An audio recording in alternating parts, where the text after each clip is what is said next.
Greetings and welcome to another special Warhammer 40,000 Kill Team review. Today I'm going over the new Kill Team released today for Kill Team, the Intercession Kill Team. So yeah, this is released for free on Warhammer Community, which you can check out now in the episode description below. But I'll do a quick rundown of it. But before we get into things, please remember to like and subscribe as well as comment. Let me know what you think of the new Kill Team, how it's been delivered, and what you think of it as a whole as well as a review. And if you want to check out my Discord, you can do so in the episode description for free, as well as a Patreon if you want to give me some more support. But yeah, I'm going to I'm going to do a review of the new Kill Team as I would as any other Kill Team I've reviewed. Won't be doing the narrative this time, the Space Marines.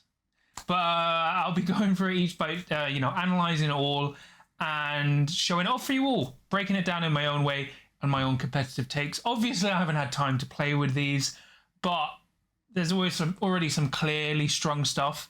And yeah, let's just get into it and I'll go over the roster and selection. So yeah, on to the review. So for the Intercession Squad Kill Team, it has an archetype of security and seek and destroy, which as a mix is actually really good. Mainly because they take security. It's the best Tac Ops archetype, and effectively all the top tier kill teams are running security. It's just a really good archetype. So for your operatives, you can either have an assault intercessor sergeant who can be equipped with either a hand flamer or heavy bolt pistol, and then either a chainsword, power fist, power weapon, or thunderhammer, or can either have a plasma pistol and chainsword. So effectively go, do I take a hand flamer and a good combat weapon, or do I take a plasma pistol and a chainsword? So there's actually some nice balance there. Personally, you take two, plasma pistol and chainsword, and then I like the hand flamer and power weapon. I think those are the most balanced, but we'll get onto that. Then you get the Intercessor Sergeant, who can either take an auto bolt rifle, or stalker bolt rifle, and then either a chainsword, power fists, power weapon, or thunderhammer. And I'd probably go auto bolt weapon and power weapon. Then you have 5 Intercession Squad Operatives. So you have Assault Intercessor Warriors, Assault Intercessor Grenadier, an Intercessor Warrior, which is armed with one of the 3 different types of bolt guns. Then you've got an Intercessor Gunner who has one of the 3 types of bolt guns and then an auxiliary grenade launcher. And then other than Warrior Operatives, your kill team can only include each operative only once. So it's effectively mixing intercessors and assault intercessors as a single kill team, which is great. No heavy intercessors, but I thought they were going to be combined and released as a White Dwarf team, but heavy intercessors are just going to do their own thing and die by themselves. So the other interesting things, you've got bolt weapons, so it just clarifies what a bolt weapon is. And then in the bottom small print, you can see, with thanks to the First Claw and the Gretchen Revolutionary Committee for their additional playtesting services. So if you don't know, Games Workshop's external playtesting teams are allowed to name themselves. I think I now know who these people are based on these names. But it's nice that they're thanking the playtesters. Obviously, this is probably done in quite short time because it's an online only release. But it's still nice for them to thank their playtesters because you don't really see it. And as someone who used to be a playtester for Games Workshop, I really appreciate that. So that's nice to see. For their Tac Ops, so first they have Shock and Awe, which is effectively a reprint of what the Phobos Strike team has. So you can reveal this in any turning point. At the end of any turning point, if friendly operatives control one or more objective markers that were under the control of enemy operatives, at the start of the turning point you score 1 VP, and if you achieve this condition again in another turning point, you get another VP. So it's nice. Then you have Champion of Mankind. Reveal this when a friendly operative incapacitates an enemy operative. At the end of the battle, if that operative has incapacitated more enemy operatives than each other friendly operative during the battle, you score 1 VP. And if that friendly operative has incapacitated more enemy operatives than each other enemy operative has during the battle, score 1 VP. So basically, you have one operative that kills more than all your friendly operatives for 1, and then have that same operative kill more than anyone. So what you actually want to do is probably reveal this turning point 4 when you get your last kill and play as a surprise. So the only problem is you're going to have to track this. Tracking this is going to be a pain. I don't like it, but it's not bad. It's just a difficult Tac Op.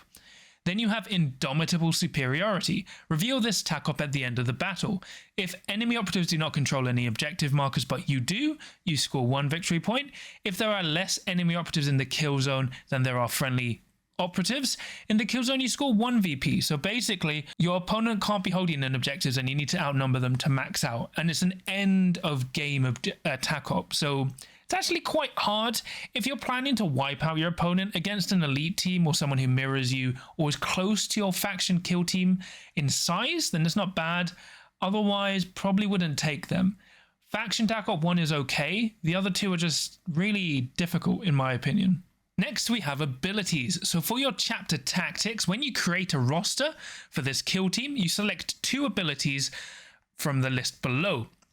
Every operative gains those effects, and effectively you've got 4 archetypes and they kind of interact with stratagems, but there's some that are the best already. I'll get to it. But first you have martial zealotry. So you have aggressive. Each time this operative fights in combat and when it performed the charge action, you gain rending for that combat. Not bad. Dueler. Each time this operative fights in combat, each time you parry with a critical hit, you can select an additional normal hit to be discarded. So effectively you have storm shields, but not as good. And then rapid. Add black to this operative's movement characteristic. So rapid is the best out of all of those. Aggressive and dueler okay, but not something that really appeals to me. Then you've got tactical evasion, which has raider. You can perform charge actions while within engagement range, and in addition, each time you perform a normal move action, it can move within engagement range of enemy operatives, but cannot finish it there. So you can run through stuff. Not bad. It's some nice mobility. Then you've got stealthy. Each time a shooting attack is made against this operative, in the roll defense dice step, before you roll defense dice, if you're in cover and more than red from the operative shooting you, you can do one of the following: retain an additional dice as a result of cover, or retain 1 dice as a critical instead. And it's okay, but you don't really want to be too static with this kill team. Then you have mobile. You can perform the fallback action for 1 less AP to a minimum of 1. It's not great. And Raider is probably the most interesting out of all of them, but I don't think tactical evasion is a good one overall. Then I'll get to Gene Warp Resilience. So Discipline of Iron, accurate. Each time this operative makes a shooting attack with a bolt weapon, in the roll attack dice step, if you retain any critical hits, that weapon gains the no cover. So it's not bad. Methodical, you can ignore any or all modifiers to your ballistic skill and weapon skill characteristics for their weapons. Really good. And then Deadly Sharpshooter, subtract 1 from its critical damage for bolt weapons, but you gain the mortal wound 1 critical hit rule. So instead of doing like 3-4, you do 3-3 but mortal wound 1. Not great. I think Accurate's probably the best out of those. Methodical. Methodical is the best. But now we get onto the best archetype. So Gene-Wrought Resilience. Unyielding. Add 1 to your operative's wound characteristic. It's the best. Durable. Critical hits inflict 1 less damage on this operative. That's the second best. We're done. Then you have Hardy, of course.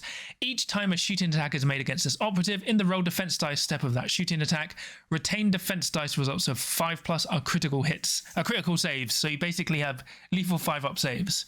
So you always take unyielding and durable.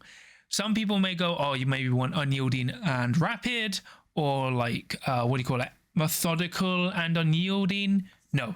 The reason unyielding and durable is the best is because when you see the operatives, you'll understand why, but you get +1 wound, and then critical hits, ranged or melee, do -1 damage. So it turns a lot of guns from like 3-4, 3-3. Tower guns go from 4-5 to 4-4. Their rail rifles go from 4-4 to 4-3. It's a really strong combination, and, you know, I'm surprised both of those got through testing, but unyielding and durable is just the best combo. You're a 6-man kill team. You need all the extra wounds and durability you can get. That's why Legionary are so good, because they just go pure Nurgle. You know, rapid is nice and methodical, but for consistency and just pure durability, which you need to keep playing, unyielding and durable are the best. And if you're playing competitively, always go with those 2. But the great thing is all these rules are thematic and fun and pretty well balanced. And, you know, if you're building a kill team around a faction you like, only want to play casually or like narratively with friends, you're spoiled for choice and they're all pretty much even. But as I said, if you're playing in tournaments, unyielding and durable, best two options. So now we have the strategic ploys. So you have Devastator Doctrine for 1 CP. When you make a shooting attack against enemy operatives more than red from you, you can reroll one of your attack dice, but you can't use another doctrine during this turning point. Then Tactical Doctrine, while you're shooting an enemy operative within red of you, you get to reroll one defense die or reroll one attack dice in that shooting attack, but same stipulations as well. Then you have Assault Doctrine. So each time the friendly Intercessor operative performs a fight in which it performed a charge, you can reroll one of your attack dice. But effectively, you're probably either using Devastator or Tactical. Usually Devastator turning points 1 and 2, Tactical for the rest. Assault is nice, but maybe only if you're running pure Assault Intercessors. And then you've got, and they show no fear, which is from Phobos Strike Team. Ignore any or all modifiers to your APL, and friendly operatives can't be injured, which kind of invalidates one of the traits you can pick. Then you have Tactical Ploys, so you have Adaptive Tactics. So use this during the Select Kill Team step. When selecting your kill team, change one of your Chapter Tactics abilities from another in the same category, and you can only use this once. So the important thing to remember here, you cannot switch from one archetype to another. You are locked into your archetype. So people may go, oh, you've picked Gene Raw, you're just locked into Gene Raw, and I would go, yeah, but it's the best. Generally, you should be going into the game or into a tournament or into a game going, this is what I want to run, and build your game plan around that. I feel it's a waste of CP to switch around, especially when you can just save CP for more important stratagems. Then you have Transhuman, which is effectively when you retain a normal save, you can spend a CP to make it a crit instead. Then you've got Angel of Death. At the end of the firefight phase, select one friendly operative to perform a free fight action, which is really neat, can catch people by surprise. Then you've got Wrath of Vengeance, which is basically only in Death Does Duty End. When a friendly operative is incapacitated, before it's removed from the kill zone, you can make a free shoot action. Otherwise, unless otherwise specified, you would be injured for this. So if you're like your leader, they're hitting on 3s instead of 2s, and normal operatives hitting on 4s instead of 3s. Still really good, and a way to get extra activations. So overall, a really solid selection of ploys. So first up, we have the Assault Intercessor Sergeant, free defense, free APL, and 15 wounds. For comparison, all other currently released Space Marine and Chaos Space Marine leaders are 13 wounds. So if you've taken like the +1 wound and -1 crit damage, you're now 16 wounds. That's what's so good. But effectively, your hand flame hits on 2s, your bolt pistol hits on 3s, but it's AP 1. Sorry, it's piercing 1. And your plasma pistol hits on 3s. All your melee weapons, apart from the Thunderhammer and Power Fist, hit on 2s. Personally, I'm a fan of Power Weapon and then Hand Flamer. And then also, even with the Chainsword and Plasma Pistol, still pretty good, but it depends on who you're playing against. And the key thing is here, all Assault Intercessors have Shock Assault. So you can perform 2 fight actions during your activation. You don't even have to spend 2 CP, and it doesn't get messed up if you shoot. Amazing. Next, you've got the Intercessor Sergeant. Basically, all the shooting attacks hits on 2s. Melees either hit on 3s or 4s. Personally, I am a fan of the Bolt Rifle because it's piercing 1, and you'll see why later. And then I would just go with a Power Weapon because it's 4 attacks hitting on 3s, 4/6, lethal 5 up. And then all Intercessors have Bolted Discipline, so you can perform 2 shoot actions with bolt weapons. So, sorry, if at least 1 bolt weapon is selected, but it's still amazing. Really, really good. Next, you've got your Assault Intercessor Warrior, who has a heavy bolt pistol, which is piercing 1, and then a Chainsword, 5 attacks, 4/5, hitting on 3s. Really, really good. And at 14 wounds base, 15 if you've taken the +1 wounds, basically becomes one of the best melee operatives in the game. Doesn't have much buff to movement, but when you've got 5 attacks, 4/5, you can easily double fight and then go down when you get charged a 3rd time. Really, really good. Then you've got the Assault Intercessor Grenadier, who is built from the multi-part plastic kit. So what he has is he comes with all the grenades. So he comes with the frag and crack grenades, and you don't cost any. You just take this, pretty much take this all the time. Really good. You've got your Intercessor Warrior. So you've got the auto bolt rifle, which is ceaseless, the bolt rifle, which is piercing 1, and then the stalker bolt rifle, which is AP 1 but heavy. While I like the stalker bolt rifle, it forces you to be static. I personally much prefer the bolt rifle. The auto bolt rifle is okay, but bolt rifle with piercing, just really good, especially with bolter discipline. Then you've got the Intercessor Gunner, who effectively has an auxiliary grenade launcher on top of all the other guns you have. You can't overwatch, but you effectively get a grenade launcher, so it's the frag is 2-4 damage, blast white, and your crack is 4 attacks, hit on freeze, 4-5, AP1. Really solid. And remember, with bolter discipline, so you can perform 2 shoot actions as long as one of them is a bolt weapon. So you can fire your bolt weapon once, and then fire your auxiliary grenade launcher. Really, really good. Great. Then we get to the equipment.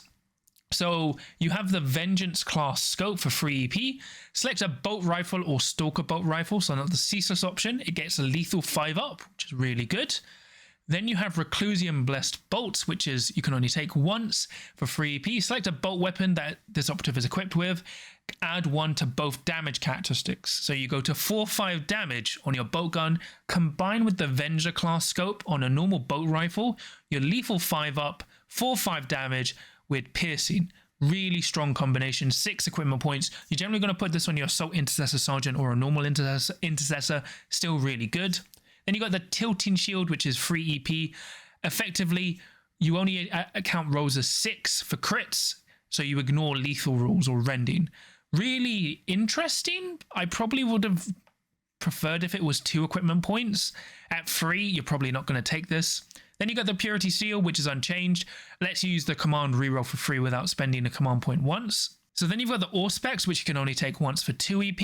So you can perform the following action for your operative for 1 AP. Select 1 enemy visible operative, all within red.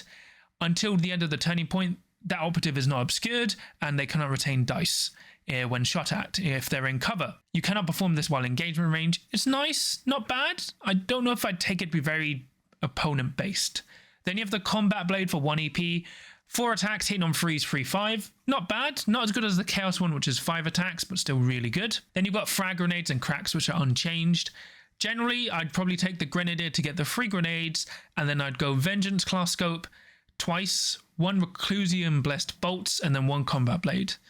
Pretty much set on your equipment, and still really, really strong. Then you have all your standard Spec Op rules, which is really nice that they've added this, so that's great. You know, you've got Battle Honors, and then all your unique equipment and strategic assets. So really, really nice. So yeah, overall, this is a really, really solid kill team. As I said, especially if you're taking the +1 wound and -1 crit damage traits, definitely much better than the Phobos Strike team. I'd say this team is at least an A tier at the moment. Their faction Tac Ops aren't great, so while they can fall back onto security, them maxing their Tac Ops consistently is going to be quite hard. But you have a lot of choice. The roster is going to be really important, and especially when you're selecting your kill team, because you're going to be able to tailor your list depending on your opponent. Overall, they're just a really solid kill team, really, really strong. I'm really happy Games Workshop went with my suggestion for wounds for elite operatives, because I was always like, Space Marines of any kind need to be 14 wounds based and 15 for the leader, because in 40k, leaders are like humans are 1 wound, Space Marines are 2. If the average wound for a human in kill team is 7, a Space Marine should be 14, not 12. And I'm really happy they've done it for this kill team. The +1 wound stuff and -1 damage kind of pushes it too far over the edge, but still, it's really great. You're only 6 guys, completely balances all that out. They're so tough. As I said, you can happily double fight with these operatives. Even standing out to do double shoot, you can kind of tank attacks back. They have a lot of tools and a lot of flexibility. They are just really thematic yet strong, and I'm really happy with the work Games Workshop and their playtest team has done on this. It's really nice, and they released it for free. For free. I thought this was going to be in a White Dwarf team. The only downside is that it's missing heavy intercessors, but considering what we've got, I think that's a fair loss. So I am really happy to see this kill team. I'm going to convert my Black Templars, because I already have a Black Templar Primaris squad. So I'm just going to buy some Intercessors and convert them up to run this kill team. So it's really solid. It's not going to be my main kill team, but I would happily run this casually. And even if you wanted to play this competitively, they'd be a really strong team as well. So great, really great. And the fact Games Workshop released this for free is just amazing. But that's my thoughts. I'd love to hear what you thought about this review, my opinions, and the kill team as a whole. Do you think I'm right with the traits? Do you think I'm wrong? Do you think I'm right with how this kill team is going to develop and its power? And how do you feel about it being released for free? But that's pretty much it. So yeah, if you want, I've got a Discord you can check down in the episode description below for free, as well as a Patreon if you want to give me some more support. And I'll quickly just shout out my patrons. So for my adepts of the crit, I have Samaru, Sam, Tarun, Kenzie, John Thomas, Dave, Average Joe 27, and Adzik. And then for my veterans of the crit, I have Sam, Joe, and Confucius. So thank you so much for all your support. It really means a lot to me. But yeah, that's pretty much it for today. I've recorded this after work. My hair's crazy. I'm hot and sweaty. Actually, I'm not hot and sweaty. I'm just tired. I've got a lot of stuff to do. Stat show is coming on Thursday. That's all recorded and done. The article will come at the same time as well. Interesting stats from there. The only other thing I forgot to add, RIP Phobos Strike Team. Just RIP. Phobos Strike Team have been invalidated. It's just play the just played the Intercession team. So much better. But yeah, that's pretty much it. Hope you enjoyed, and I'll see you guys tomorrow/soon, depending on when you're watching this video. And remember, no matter what squad loadout you have, you'll always be able to roll a crit.